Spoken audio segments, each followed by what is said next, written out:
You've seen the situation in Ukraine, you've seen how the world is responding. Now let me show you how the world is covering this invasion. I'm talking about the media, especially Western channels. How are they covering Russia's invasion? With blatant racism. Let me say something at the outset. As journalists, we do not filter hardships and pain. We do not see caste, color or gender. And we have stuck by this principle. When the Taliban stormed Kabul, we stood with Afghans. When Ethiopia attacked its own people, we questioned them. When unarmed black teenagers were gunned down in the US, we joined the outrage. Today we are doing the same. We see the plight of the Ukrainian people and we have reported on their hardships. But what about the Western media? They too are reporting on the crisis, on the war, on the refugees. But they do not see hardships. They only see race, the color of your skin, the color of your hair. Let me show you exhibit number 1. This exchange happened on the BBC, the so-called Guardian of Unbiased Reportage. Listen to how their panel describes the refugees from Ukraine. It's very emotional for me because I see European people with blue eyes and blonde hair being killed. People with blue eyes and blonde hair. That is why the so-called expert on the BBC is emotional, not because the people are homeless, not because their country is being invaded, but because their hair is blonde.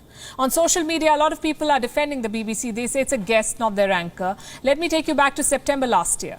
Another guest was speaking on the very same channel, South Asian expert Christine Fair. She called out Pakistan's links with the Taliban. Do you remember what the BBC presenter did? She shut her down. She said it was violating the channel's unbiased coverage. So exposing terror links is a violation. Blatant racism and white supremacy is fine. Gold standard indeed. Now for exhibit number 2, NBC News from the US. Listen to this. These are not refugees from Syria. These are Christians, they're white, they're very similar. Very similar to us. How so?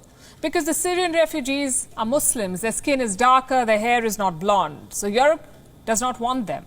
And remember, this is not being said at some white supremacy cult. This is happening on live television. Exhibit number 3, CBS News, another American broadcaster. Their reporter is appalled by the war. Not because there is death and destruction, but because it is happening in Europe. Like Iraq or Afghanistan, this is a relatively civilized, relatively European city where you wouldn't expect that or hope that it's going to happen. So Iraq and Afghanistan are uncivilized countries. Their people are uncultured. Their regimes are irresponsible. So they deserve war. They deserve hundreds of bombs and years of occupation. What about Ukraine? According to CBS, no. Ukraine does not deserve war or hardships because Ukraine is civilized. And now for the final exhibit. This one is not from the West. It is from Al Jazeera in Qatar. This anchor simply cannot comprehend the idea of European refugees. What's compelling is just looking at them, the way they're dressed. These are prosperous, I'm loath to use the expression, these are prosperous middle-class people. These are not obviously refugees trying to get away from areas in the Middle East that are still in a big state of war. These are not people trying to get away from areas in North Africa. They look like any European family that you would live next door to. That reporter is confused about the refugees. They look middle class, they look like Europeans. How is something so bad happening to them? Well, this is what systemic racism looks like. Do you remember the 2015 refugee crisis? Around 1.3 million people sought asylum in Europe. Most of them were from Syria, Afghanistan and Nigeria. Do you remember how the West reacted? They shut their borders, they herded the refugees like cattle and they branded them as terrorists.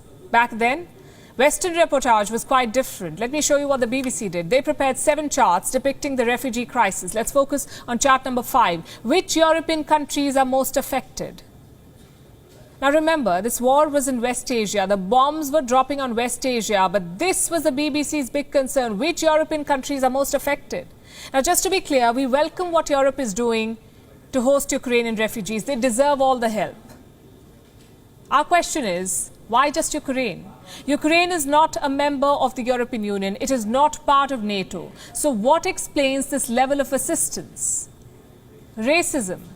You see, Ukrainians are Europeans, hence they get the red carpet, but Africans and Asians get border crackdowns and refugee camps.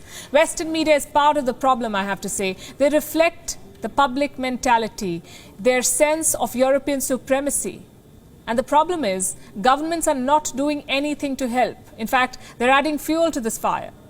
Let me show you what Bulgaria's Prime Minister said about refugees. I'm quoting. These people are intelligent, they're educated people. This is not the refugee wave we have been used to. People we were not sure about their identity. People with unclear pasts who could have been even terrorists. That was a European head of state. He's openly calling West Asian refugees terrorists.